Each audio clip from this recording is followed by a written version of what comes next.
is Elizabeth, and this is like I hope.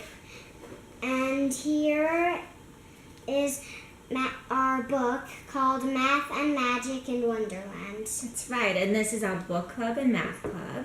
We're doing chapter 10, and today we're going to talk about prime numbers. Okay, so first let's talk about what a prime number is.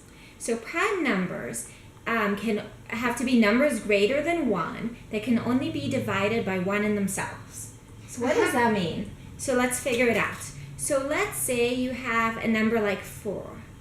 So 4, you can put into a rectangle like this. So it's divisible by 2. You can put it into a rectangle or a square. That's 2 rows and 2 columns. So is that a prime number? No. No, that's not a prime number. But let's say you take a number like 5. Would I be able to add one more dot to this to make it fit into a rectangle? Would you be able? So, yes, you could. Are you sure? But let's say I put the dot here. That would make a rectangle. That would make a rectangle. Yeah, and if you put it in the middle, that would like make a snowman. Yeah, you have if you flipped it over. Yeah, that's very creative. But that doesn't make a rectangle.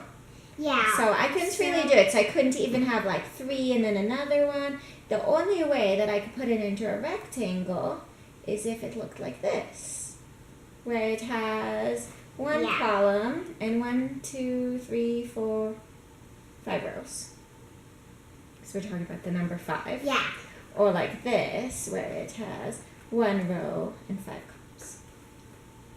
So that means that is a prime number. You can't fit it into a rectangle other than dividing it by 1 in itself. So now we've kind of defined prime numbers. And let's say that we had the task of finding all the prime numbers from 1 to 100.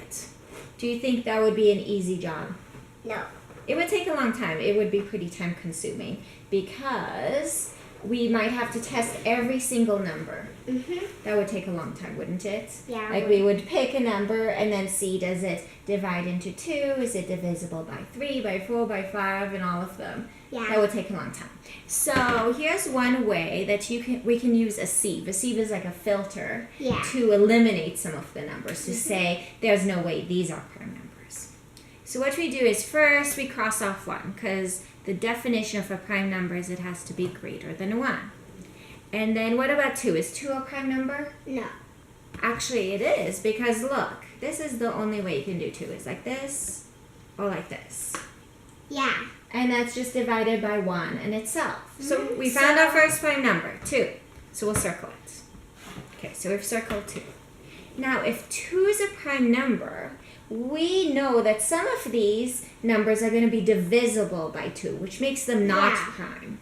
Let's take, we already did 4, and we knew 4 wasn't prime because it could be 2 by 2. Yeah, so we cross it off. 4.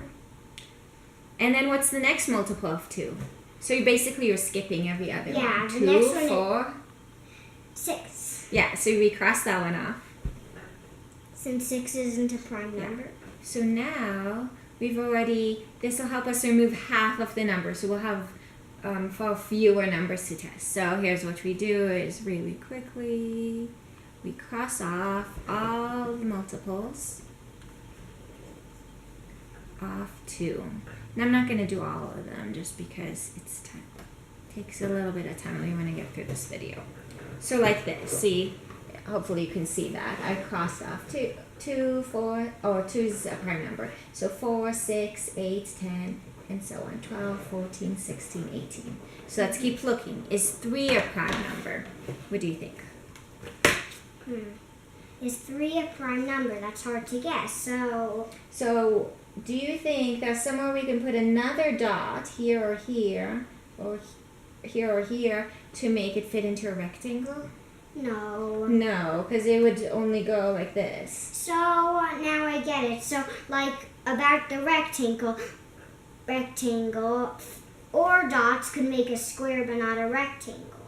So 4 dots make a special type of they make a special type of rectangle, rectangle, but not the rectangle rectangle that we're looking for.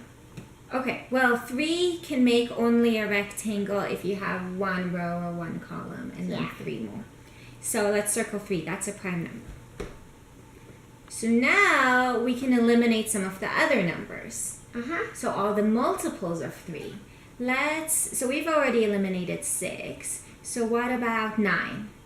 So let's look at 9. How could you draw 9 dots so they fit into a rectangle?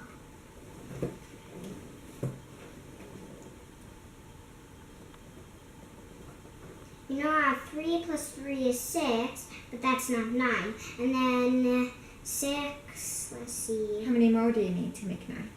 3. 3 more. 3 more. So where do you think you can put them to make this look like a rectangle or a square? You could put... Maybe in their own row? 1 right here, 1 right here, and 1 right here. Yeah, so did 9 fit into a rectangle? Yeah. Yeah, pretty so much. Is it a prime number? Yeah. Primes don't fit into rectangles, so it's not. So it's a multiple of 3, because 3 times 3 is 9. So let's cross off 9. And then we can cross off the other multiples. So 12 we already did. Yeah, we did 22. And we can do 15. Yeah, we can do 15. Because that's 3 times 5 is 15. So like that, we can keep going. Okay.